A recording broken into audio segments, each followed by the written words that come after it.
First Thessalonians, let's look at that word soul, and it's the word psyche. Psyche. Which is where we get psychology, mind, will, and emotions. That's what psychology is. It's the study of the mind, the will, and the emotions, and the interplay of the three. So psychological health at its simplest form is integrity between what you think, feel, and do. So why is this important to the church? Because the soul is the mediator between the spiritual realm and the physical realm, right? So I use the attention of my soul to turn my attention to my body or the physical senses, and that's how I connect with the material. But I also use faith and discernment, and I turn my mind towards spiritual things in order to receive from the spirit.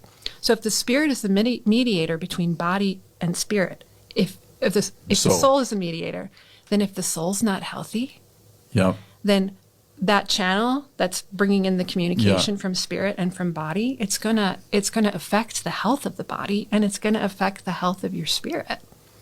So the church needs to get the soul healthy so that we can be fully whole. Now, you know that soul means psyche, right? But there's actually a secondary meaning to that word in the Greek. The secondary meaning for psyche is butterfly, which is the universal symbol of what? Wow. Transformation. Okay?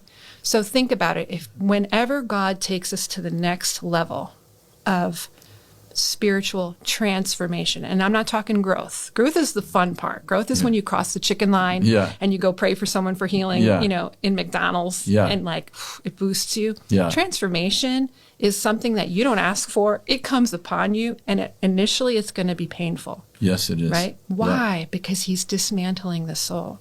So psyche, butterfly, the soul becomes the chrysalis. It becomes the cocoon. Oh, yeah.